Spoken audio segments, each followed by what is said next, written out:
Things cost too much money these days.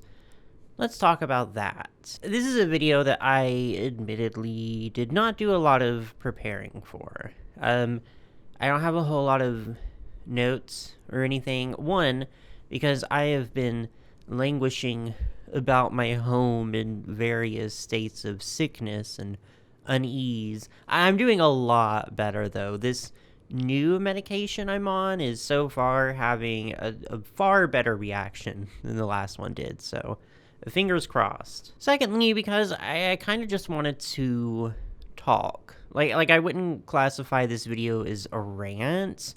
It's a pretty hot topic, yeah, but I guess it's more of a discussion rather than like an essay or more informative format. Because sometimes you just want to talk. So, take a seat right over there. We have some things to discuss. But before we do get into that, first we do have a word from today's sponsor. This video is sponsored by Manta Sleep. If you know me, you know I love to sleep. It's one of my favorite things to do, really. That's why I personally really resonate with Manta Sleep's philosophy that a great sleep and regular napping is important for your day-to-day life. My husband is actually on the night shift, and with this being my job that I do at very irregular hours, that often means that my schedule is weird. I do a lot of my work at nighttime and a lot of my sleep during the daytime, which is not always great. Blackout curtains can really only do so much with Texas's white hot, supercharged sun always staring directly at you. I actually haven't vibed with a lot of sleep masks in the past because I just don't like how they feel on my face, but Manta is actually genuinely an exception. It's super comfortable. It feels quite luxurious. It's adjustable. It's really easy to wear.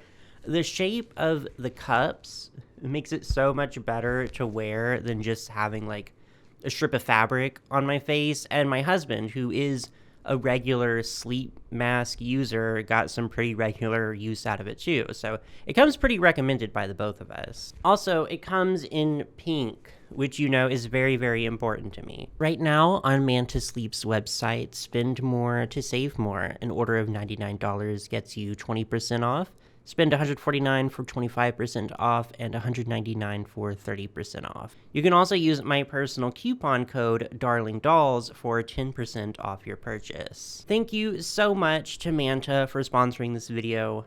Now let's get back into it. If you've spent any amount of time in doll collecting spaces, I guarantee that you've seen some discussion about how expensive fashion doll products are now. The first video I ever uploaded on this channel was pretty much all about how buying dolls secondhand had become way too expensive. This one, I'm focusing more specifically on buying dolls firsthand, so directly from stores, from the websites, paying the standard market price. Two caveats to this. One, I am talking specifically about dolls, obviously, but I also genuinely believe that the conversation applies to a lot of hobbies, especially those centered around toys. Like, I have seen posts and discussions from Lego collectors that are like one-to-one identical to what I see from doll collectors. Secondly, I am an American and I live in America, and as such, I will mainly be talking about American companies making products for primarily an American market. I understand and I acknowledge that if you live outside of America, these products are even more expensive and harder to acquire due to exchange rates and import fees and etc. That's a whole other layer to this. And a very valid layer, too. I'm not ignoring any of that. I just personally really do not have experience with that. I have bought dolls from other countries, yeah, but almost always secondhand or when I am in that country. So, dolls being too expensive. I see this conversation manifest primarily in three different ways. One, the obvious, most straightforward way, dolls are literally more expensive than they were 10 years ago, 20 years ago. You know, American Girl dolls used to be $85 in the year 2000. In 2025, they're $135 or up to $300 if you want one of the more collector-oriented products. The very first Comic-Con exclusive Monster High doll, the black and white Frankie Stein, she was $25. The most recent SDCC exclusive was $80. The examples go on and on and on and on. And yes, I know about inflation. I know we'll get there. Trust me. I have a whole section outlined where I want to talk about why products are more expensive. We'll get there.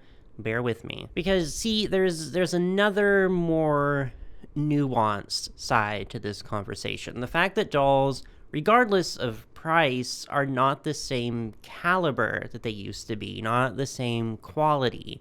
When you bought a doll from Walmart in like the early 2000s, you know, you were probably getting 2 complete outfits. You were getting a head full of luxurious, voluminous hair. You got tons of accessories, and you also had a very wide range of options. You go to Walmart now and you look at Barbies and you're seeing sad, shapeless, paper-thin dresses. You're seeing details and entire layers of outfits that are just entirely printed on. You're seeing the saddest little ballerina buns, and it's just not the same. The quality has gone downhill, and really quite dramatically, too. Like, I remember in the days of Monster High G1, let's say 2012 to 2014, I could go to Target, and I could buy a complete doll for, like, $12. She'd have styled hair, she'd have a complete outfit, and she would be fully articulated. And that was considered a budget doll, like the lowest available option. And she was still a perfectly fine, complete, relatively well-designed doll. In today's day and age, Mattel's idea of a budget Monster High doll is $15. She doesn't have articulation. She barely has an outfit. I mean, I guess they technically do, but it's definitely nothing to write home about. And the hairstyles are short and unexecuted as they can possibly be. Like I said, it just simply is not the same standard. And the third way to have this conversation is more or less a combination of the two. The fact that dolls are more expensive and worse quality. You simply do not get the feel that you are getting what you are paying for, especially when you look at what we used to get for less money, or at least a similar amount of money, because, you know, again, inflation. But let's not get ahead of ourselves. I just want to stress the fact that I'm not an idiot. I can't do math, and I don't know anything about the economy or the value of currency, but I do know dolls. I can promise you that much, at least. And to drive this point home, you can pick out, like, I don't know, literally any collector Barbie, any Barbie that costs more than, like, $50, and compare her to Barbies you could buy from Walmart in the 90s, the early 2000s, and there's, like, not a huge difference in what you're buying. In fact, sometimes the Playline dolls from the past really and truly outclass the collector dolls from today. It's it's sad. But why is this? Why are dolls becoming more expensive but decreasing in product quality? Well, like many things in life, it's very complicated. There are, of course, some short-term reasons, as in things that happened very recently and directly affected the prices of these products. A little word that begins with T and ends with Arif. We have a quote from our president saying that maybe children will have 2 dolls instead of 30, in direct response to complaints about how this policy will affect the price of toys.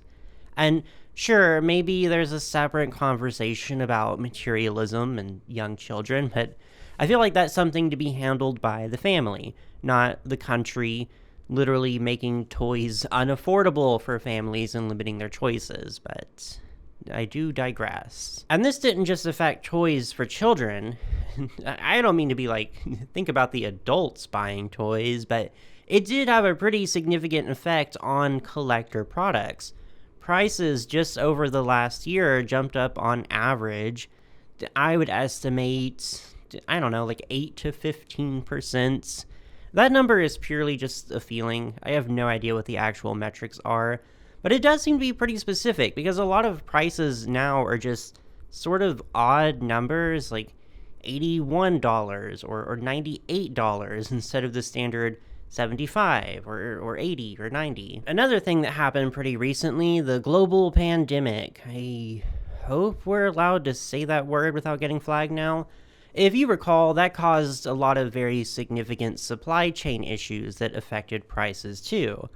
Though, actually, it was a very good period for toy sales in general. Lots and lots of dolls were being sold. And this isn't too unusual. There's this phenomenon called the lipstick index, which is an economic theory that suggests that purchases of non-essential, low-cost luxury items actually increase in times of economic crisis or uncertainty, like makeup, hence the name. This theory basically posits that people will make more of these non-essential purchases in order to cope or to feel more in control of their financial situation. And although I haven't seen any reports or articles on this happening with toys specifically, it was exceedingly well documented that adults during the pandemic were buying and collecting toys at extremely high rates. And if you look at the dolls that were being produced and sold between like 2020 to 2023, you'll see a lot of very high quality, well executed products. We also did see a pretty sharp increase in prices during this time too. Like with Rainbow High specifically, we were seeing dolls on store shelves for $35, for $50, over $100 a few times. If you also look at dolls from around 2008 to 2012, you'll see something similar too, and there was quite a significant financial crisis in that time too, which I think leads a lot of credence to this theory. And although these are considered rather short-term or even temporary reasons, I bring them up because once a company raises the standard price of a product, it's not gonna go back down. Like, it's just not. I don't know, it might, but that's pretty rare. Once they raise that price, it's only ever gonna go up, especially if their consumer base proves that they will still buy products at that price level. So even if these situations are technically temporary, the effects on the prices are long-lasting as a whole. If we want to talk more long-term reasons, one big one is simply that the market of fashion dolls has changed significantly from how it was originally. And I personally find this very interesting, but if you look back at the early days of Barbie, the trendsetter that she is, back then in the 60s and the 70s, it wasn't necessarily the norm for a child to have a whole bunch of different Barbies. She may have Barbie and her friends and her family, you know, Midge and Skipper and Ken, but she would really only have a handful of Barbies, or even just one Barbie, and that was perfectly normal. The first Barbie sold for $3 whole, which in today's money would be around $30, give or take, and she would come just wearing a simple swimsuit. Where Mattel made their money beyond that was selling outfits for her to wear. All of these outfits. Outfits for her friends, too. Outfits for her sister. It simply wasn't the norm to make a new Barbie for every new situation like we do now. Instead, primarily, it was these fashion packs. In fact, it was so normal to have just one Barbie that once Barbie got her upgrade into the mod era and she got her new look, there was this whole promotion to trade in your old Barbie to get a discount on the new Barbie. And I think it was thanks to this sales model focusing primarily on selling outfits rather than constantly making all these other dolls, that Mattel was able to make such incredibly detailed and high quality fashions around this time in ways that they just feasibly wouldn't be able to anymore. Fashion packs in general are kind of almost seen as a thing of the past, which I personally find really sad. I miss them. And yes, I know that this can tie into the quote from earlier about children only needing 2 dolls, but I do think there's a difference between, having only 2 or 3 dolls because that's the normal purchasing model promoted and intended by Mattel, and only having 2 or 3 dolls because that's all your family can afford. Like, the pretty significant difference in context. But also, here's a really fun fact. Dolls are one of the few industries that actually haven't experienced a period of inflation. Well, technically, this applies to toys in general. According to an article by Business Insider, over the last 30 years, toys have actually experienced a period of de-inflation, or deflation, I guess. Basically, the standard cost of dolls simply hasn't gone up since the 90s. The standard cost of a doll is anywhere from $11 to $30 today, depending on the release. The same was basically true for 1995, and that is mainly due to the fact that families just are not willing to pay more than that, regardless of economic situation, regardless of whatever the standard median income is. Parents are very, very unlikely to pay significantly more than that for a doll. So actually, technically, economically speaking, the price of dolls has gone down quite significantly in the last 30 years. A $20 doll today is the equivalent to paying $5 for a doll back in the 90s, according to Business Insider anyways. I'm not doing that math on my own. So while the price of dolls in the store hasn't changed, the cost of the materials to make said dolls has changed. They've gone up. They have been subject to inflation. So it is now remarkably more expensive to make a doll than it was 30 years ago, and they generate far less profits due to the fact that they are still set at that same price. That is why dolls, just basically across the board, are not made with the same quality and care that they were when I was a child. It simply is just not a feasible thing to do anymore. And please do not mistake this for me defending these companies. I will never be caught dead defending them. You can trust me on that, because I'm also not going to sit here and pretend that corporate greed is also not a significant factor here. So look at Mattel, for example. They have recently decided that by 2026, they want to save $200 million. Why $200 million? I don't know. I actually have no idea. I could probably find one of their shareholder meetings and listen in and try to parse the exact reasonings and metrics, but I don't want to. It's really not that relevant anyways. But because they've set this goal for themselves, they have been cutting costs wherever they can. This includes severe budget cuts on their properties. This includes firing long-term employees, a lot of creative positions. Coincidentally, around the same time they've spoken about utilizing generative AI for design work. This includes offloading their brands as IPs to be licensed out rather than making their own products. I can sympathize to an extent about the fact they can't make dolls at the level they used to be able to. I get that. But I can't sympathize with making decisions that are actively anti-consumer in an attempt to maximize profits. Because Mattel is not a small business. They love to pretend that they're this little homegrown company run out of a garage, but they're not.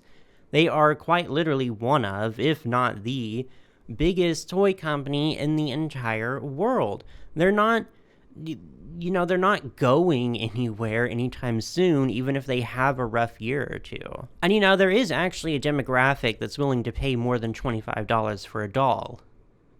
Us, adult collectors, we will pay quite a lot of money for a doll, especially if it's one that is labeled for adult collectors.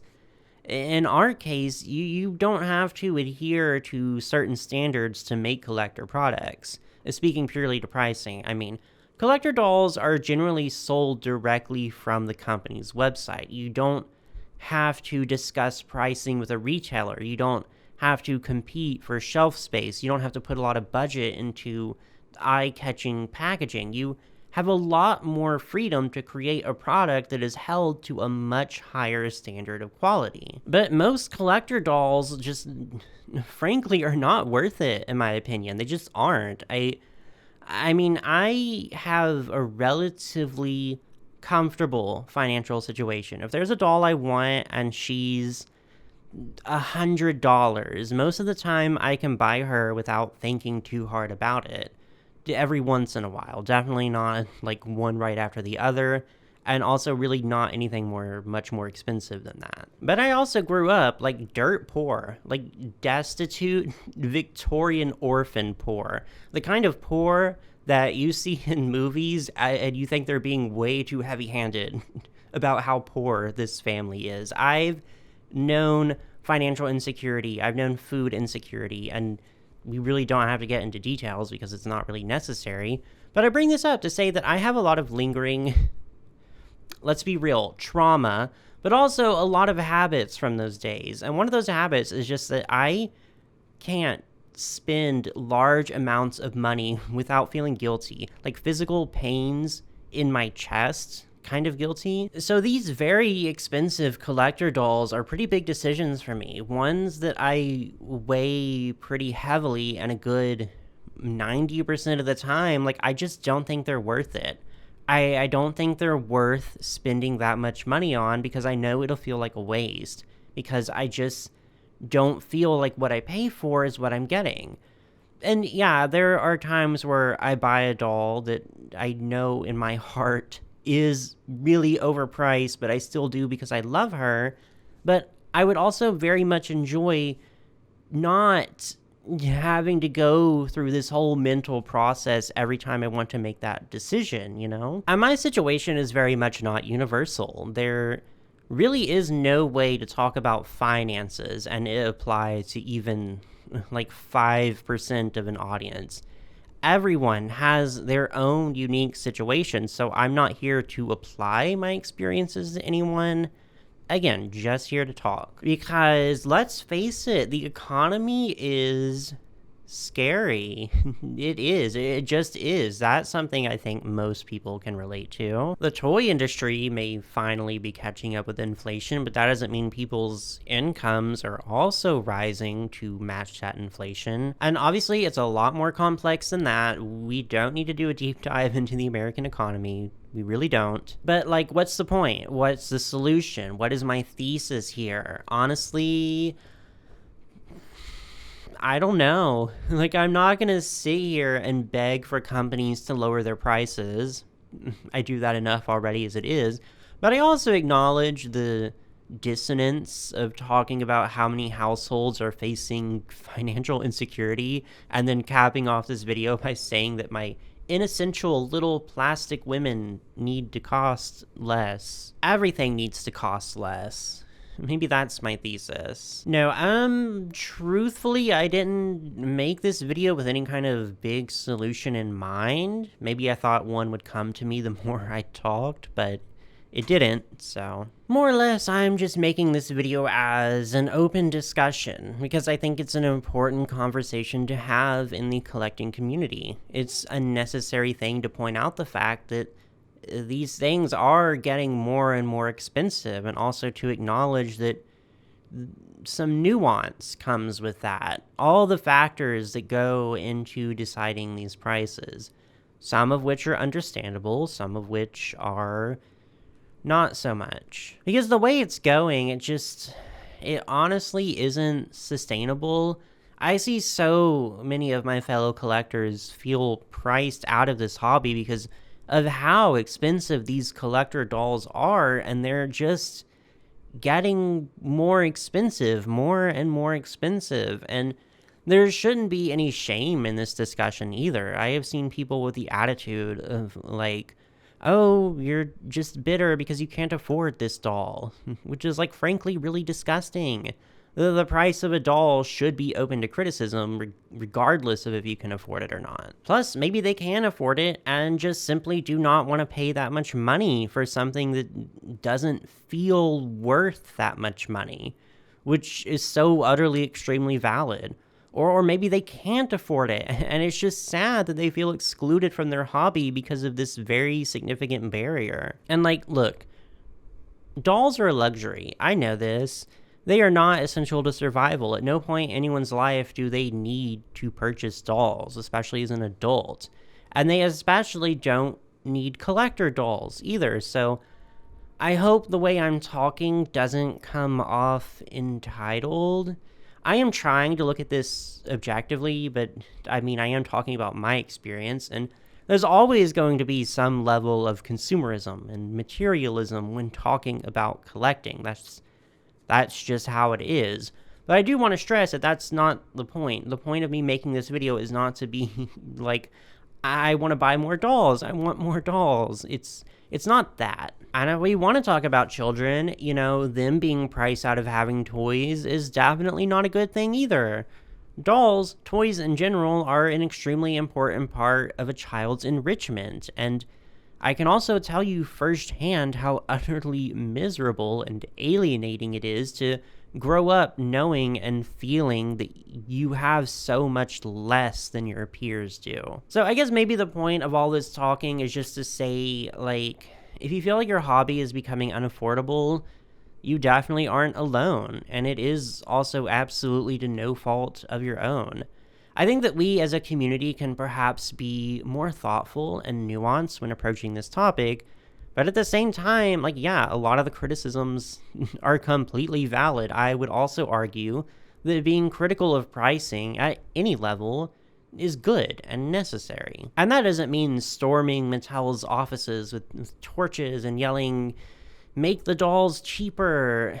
It just means acknowledging that these prices are often quite unrealistic and out of touch with a lot of people, a lot of collectors.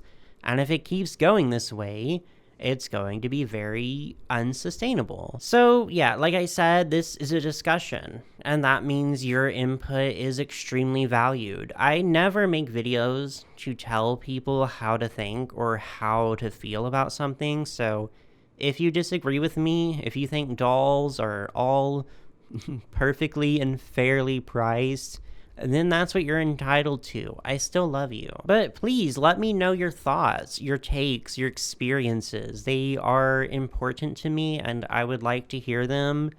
But anything that's on your mind, please let it out down below. Tell me about it. And when you're done with that, maybe, I don't know, like and subscribe. Just a thought. But most importantly of all, remember to keep it cute.